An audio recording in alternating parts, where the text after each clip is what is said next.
Our ability to hear from God is often sharpened in moments where it requires sacrifice. I very much felt the call on my life with God saying, listen, you have obeyed me and I have blessed you.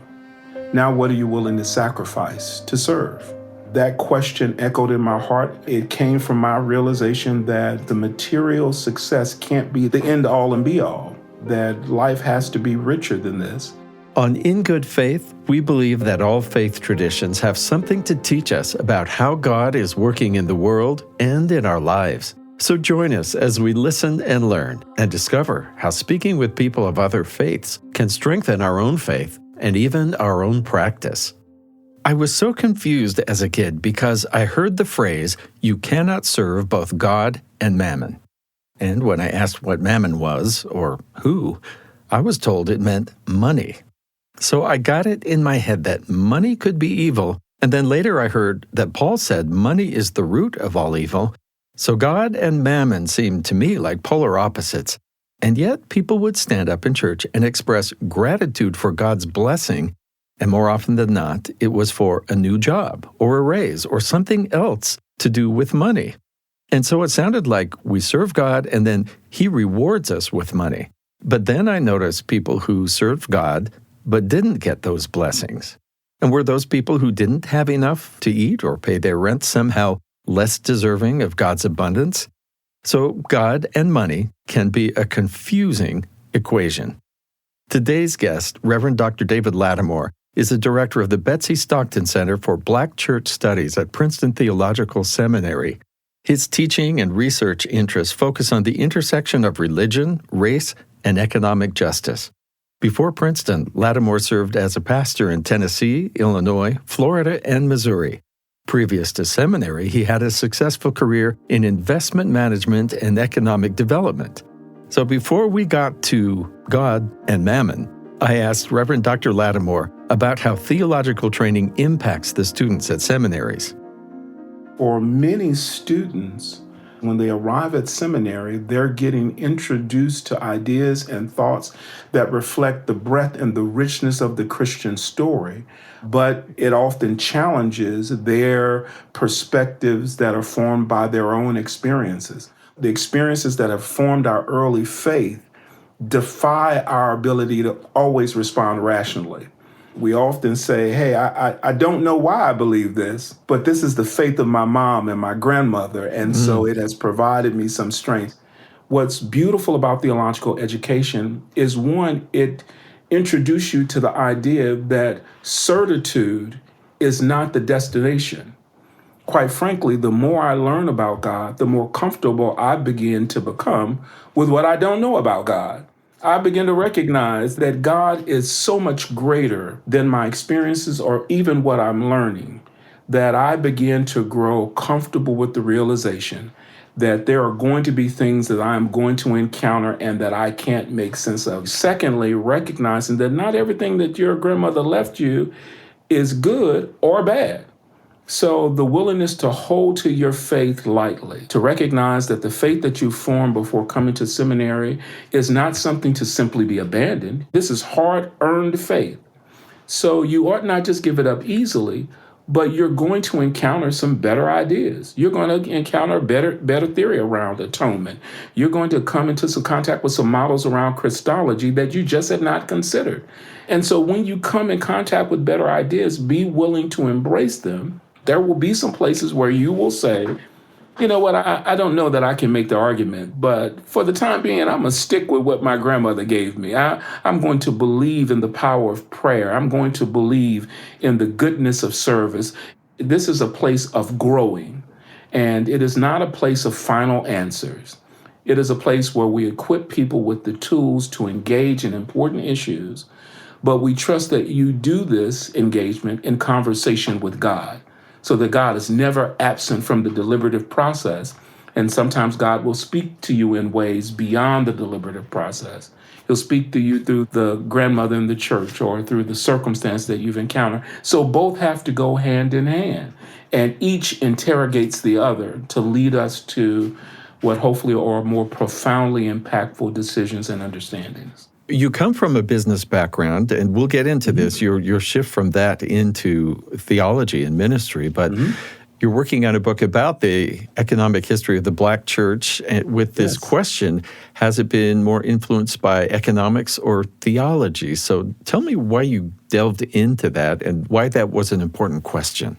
I spent the first 15 years of my career in investment management, and so was deeply steeped into economic thought, finance, and all of the permutations of that particular industry, and later made the transition to more direct and robust engagement in the life of the church. Oftentimes, ideas that were born out of the economic sphere were present in my thinking without my acknowledgement. As an example, I pastored a church in Joliet, Illinois for a number of years, a wonderful congregation and a wonderful place to grow as a pastor.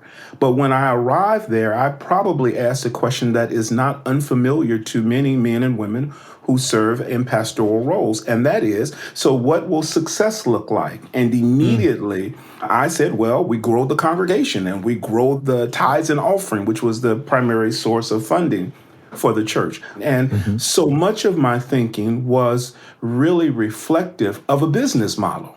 Again, nothing inherently wrong with a business model, but a business model requires theological interrogation, and that's what was missing. And so the work that I'm doing around the economic history of the Black church is first to simply tell the story. To what degree have economic phenomenon throughout the years influenced the identity and the praxis of all churches, but particularly the African American church, because our history is so replete with examples of economic deprivation that often renders us more susceptible to the pursuit of economic progress. And again, nothing inherently wrong with that.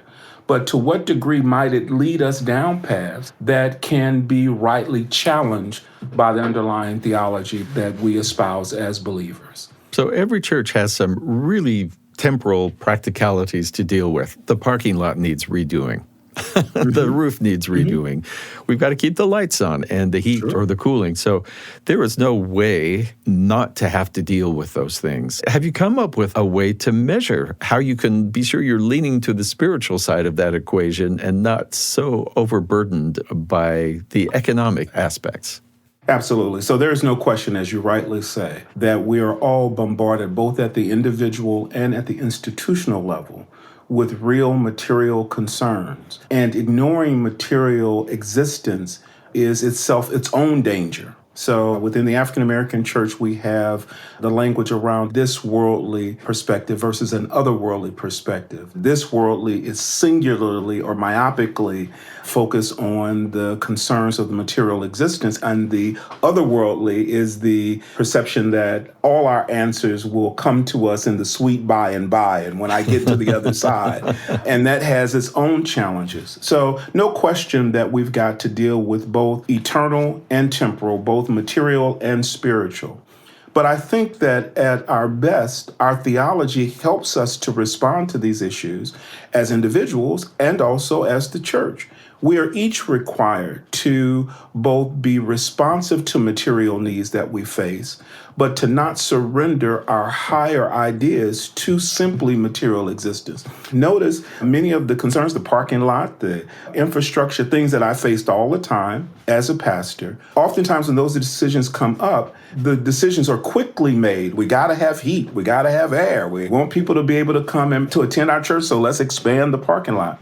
Reasonable expectations of a church, but do they represent our highest priorities? Should I always pick place over people? Should I divert resources from the care of others to simply expand the parking lot? Why is it that I privilege investment in infrastructure over investment in people? And so I'm not suggesting at all that there's anything wrong with that kind of careful deliberation. But what I hope that churches will do is always wrestle with these questions and not simply privilege the infrastructure or the material over the people that we're called to care for or the community in which we operate, because those concerns can take over.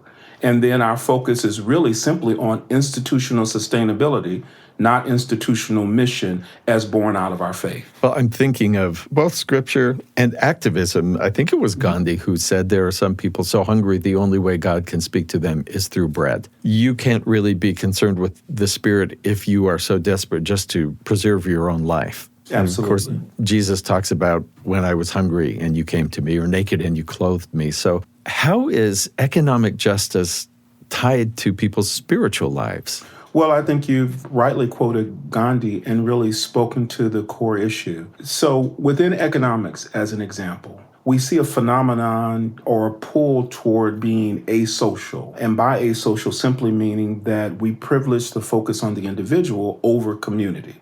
Quite frankly, in much of economic theory, there's the thought that we are intelligent consumers. We understand what baskets of good give us the highest satisfaction. And oftentimes, we prioritize individual satisfaction over any communal investment, except where the communal investment works to the benefit of the individual. The gospel that we pursue is very different.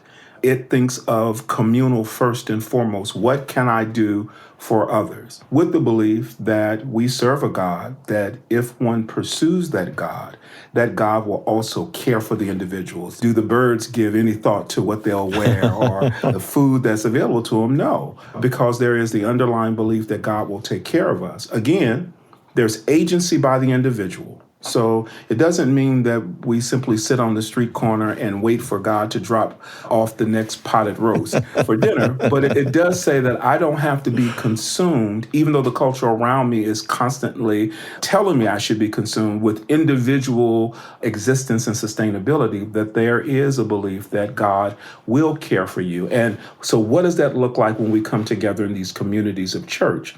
How do we demonstrate a faith beyond our own agency and a commitment to the care of others? So economic justice requires me to look at the broader context and say, can I be successful? Can I be satisfied if the men and women who walk by my church every Sunday or Monday through Friday are going without while I enjoy so much? And it raises those questions of where does our faith really live in relationship to the men and women that we're blessed to come in contact with, but who may be disadvantaged within our economic system. How does this even tie in with this phrase that I hear about the prosperity gospel? I mentioned earlier the challenges within the African American community because of the history of socioeconomic deprivation. For reasons far more expansive than I can articulate, there has been a real responsiveness to this idea that our faithful service to God will result in our material prosperity. And there is, as it is in most ideas, there is certainly a substance of truth there.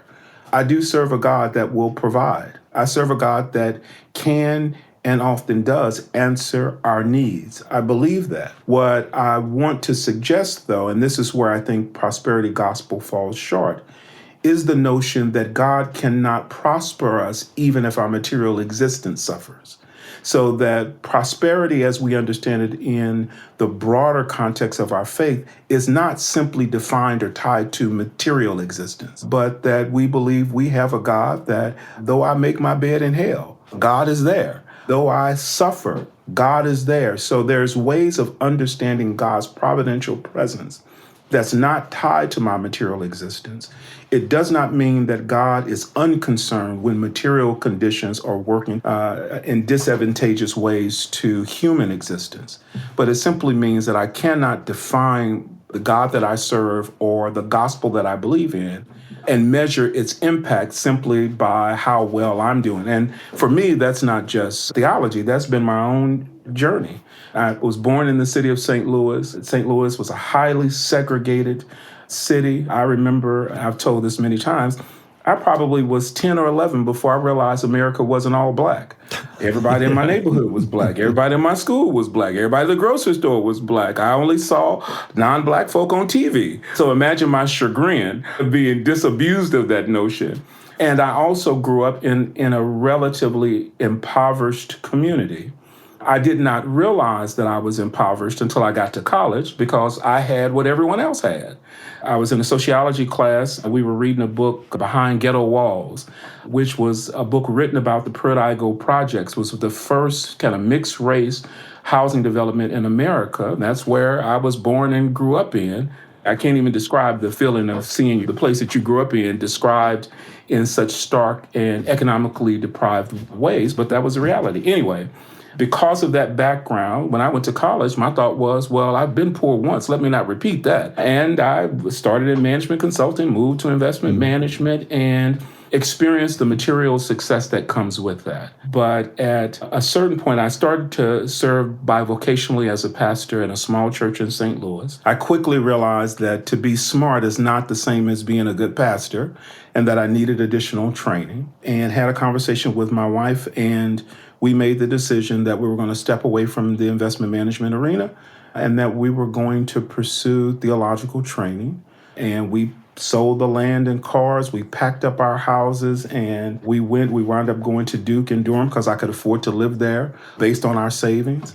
And it proved to be the best decision that I've ever made for both me and my family. And there was something deeper and richer that we discovered, even though we no longer had access to some of the same things. We learned some things about our God and ourselves when they were no longer accessible that have enriched our lives in profound ways. Hi, Stephen Cap Perry here, host of In Good Faith. Here's another podcast from our BYU Radio family of podcasts I hope you'll check out. What I love is real. You know that saying, real recognize real? That's Lisa on The Lisa Show. Lisa Valentine Clark is a comedian. She's a believer, a single mother. And on The Lisa Show podcast, you'll hear from the Council of Moms, a genius idea, which is actually one of my favorite parts of her show. And you'll hear about the challenges of life, parenting, mental health questions, social issues. Yes, you'll hear from experts, but also from people discussing their where the rubber meets the road life experience. It's The Lisa Show, wherever you get your podcasts. This is In Good Faith. I'm speaking with David Latimore about theological training and God's hand in his life. I wonder if you'd walk us back for just a little bit to the home you grew up in and the role that faith played there. So both my parents are deceased, but their presence and their spirit lives with me. So I often hear my mom and dad's voice echoing in the background, and I could hear them now saying, you better make sure you tell them how good God has been throughout your lifetime. I grew up in a very religious home. My parents were not formally educated. Both of them had some elementary school experience, but hadn't gotten much past that. But both them and the extended family were deeply steeped in their faith. I attended what we now would refer to as a small sanctified church in St. Louis and spent most of my week at some service at church. And one of the other elements of that experience was it was a church that believed profoundly in you knowing Scripture for yourself. So I grew up with Bible quizzes and learning large passages of Scripture, and that being such an intuitive and constitutive part of my life. And it proved to be of tremendous value. Now, there were some shortcomings. My wife is from New Orleans. Her musical acumen is profoundly greater than my own. I tell all the time I didn't start listening to secular music till I was well in high school because our radio station stayed on gospel music 24/7. She has a very different cultural upbringing. But mine, until I was probably in high school, was limited specifically to church. And I saw the ways in which that wind up being somewhat problematic for many of the people I grew up with, because by the time they got on their own, they were encountering circumstances for the first time that they didn't always have the skills to engage and unravel because they only had the church experience. But I also have received and understood the good of that, because by the time I was on my own, when I went to college, like most students, I exercised a greater liberty in the activities that I was engaged in, but there was always a constraint. I could only go so far, and there was something about the way in which I had encountered God in my youth that held me firm and said, okay, well, maybe you don't go to church as regularly as you used to, but you're not comfortable trying this or doing this.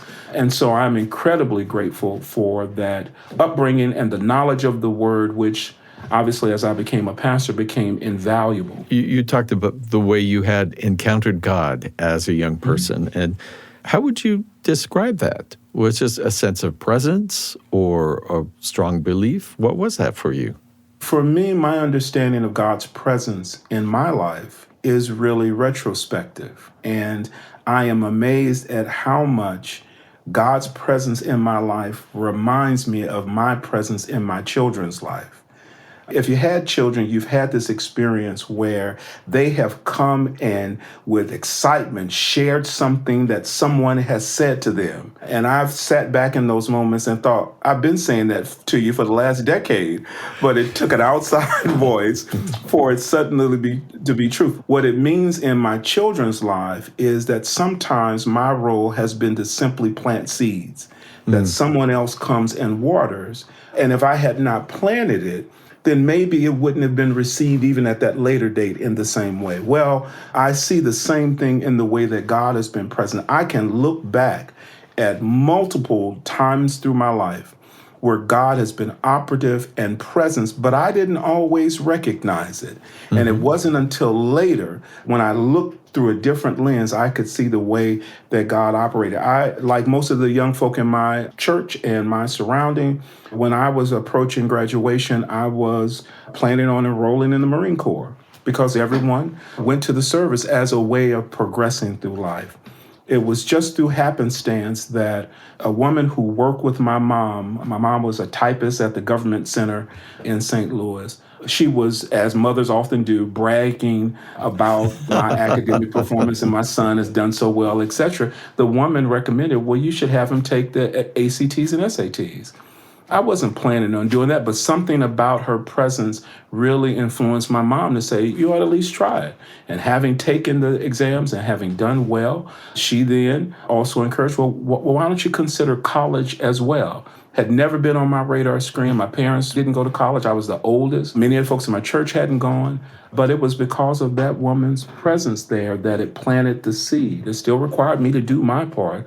But I can't ignore the fact that God was always there. God was always there providing. Even though that provision might seem insufficient to the outside worlds, again, as I grew up, it was more than sufficient for us. So I can look back on my life and I can identify God's careful presence, influencing, planting in my life, developing things that have richly blessed me much later on. And so I celebrate that, again, as enthusiastically as my children coming back to me with what they say is now new learning. Been there, done that. Yes. And all I can do is be grateful to the person who said the thing for saying it and reinforcing. That's right. I'm wondering if because you can look back, you said retrospectively, sort of in the rear view mirror, you see the hand of God. Did that prepare you for when you felt this actual change to leave your profession and to go into ministry and study mission? Did you feel like that was a call, or you somehow felt that God had opened that door? How did you think of that? Yeah, I certainly believe that it was a call. I think that this is generally true, but it certainly was in my case. Our ability to hear from God is often sharpened in moments where it requires sacrifice. It is in the moments where there's something at stake that I think can often increase the acuity of our spiritual listening to the voice of God. I very much felt the call on my life with God saying, listen, you have obeyed me and I have blessed you. Now, what are you willing to sacrifice to serve? That question echoed in my heart. It came from my realization that the material success can't be the end all and be all, that life has to be richer than this. And because of the way I was raised, when I close my eyes in this life and I stand before the Lord, what am I going to celebrate, or what's going to be worthy of the gifts that God has and the opportunity that God has given me? So I was keenly aware of the sacrifice. I realized the decision I was making was going to have a generational effect because my kids wouldn't have the same access to things because our material conditions were changing. But I believed that God was still going to provide for us and make a way because God has always been present and God creates multiple paths toward our experiences of abundance. So I think that our trust in God was not guaranteed. There were lots of doubts along the way, questions that we raised, but ultimately we decided we were going to bet on God and not our own ability. And that in part was the result of the upbringing that I had. It was in part the result of the help that I had through my wife and family. And it was in part the result of just God's grace in surrounding us with folk that provided a good influence for us. How did you see that play out as a pastor? Well, I've seen it in a couple of ways. I have witnessed God be present in moments where the outcome was not what we desired. And I'm thinking specifically in times that I've been visiting people in hospice, people who are in stage 4 cancer, people who have been overtaken by sudden physical trauma, and where the outcome was not restoration. It wasn't deliverance. The outcome was the ability to come to a place of peace, to recognize the richness of the journey that they had been on, to find joy in the responses of family and loved ones who were articulating the ways in which their presence had made the difference in their life. I have witnessed God for men and women who were suffering through addiction, to provide them with the internal resource to respond to that addiction and lead wholesome and healthy lives, even as they daily wrestled with the temptations of that limitation. I've seen God put food on folks' tables when they didn't have the resources. And God often worked through the community and worked through agencies, but ultimately it was the providential presence of God that allowed that family to sustain themselves. I remember a young man who wound up serving as a wonderful janitor at our church, but who we came in contact with much earlier in this journey. And there were lots of things that he had to work his way through, but he demonstrated the kind of faithful persistence that God was able to reward. He used the church to provide a job opportunity. He opened up some other doors for the young man. I watched him find a partner, build a family. And these are all things that no one, when he came to us, would have ever envisioned his life. And I've obviously witnessed the same in my own life. We've had financial struggles. We've met times of challenge. And in every moment, God has been present. When I was in seminary, there were a couple of times when things got very challenging financially. My wife has always been a wonderful seamstress, and so she just decided to try her hand at doing curtains, and through a series of events, wind up securing a handful of folk who hired her professionally to do the drapes for their homes. They didn't know it, but those resources came in absolutely critical times for our family. And for me, I think it's both the beauty of my wife's talent, her willingness to work at it, but it was also God's desire and God's effort to be present and provide opportunities for us. So again, in ways big and small, I see too many places where God has been present, and I celebrate that, while I also celebrate the agency of everyone that I've witnessed these testimonies emerge from.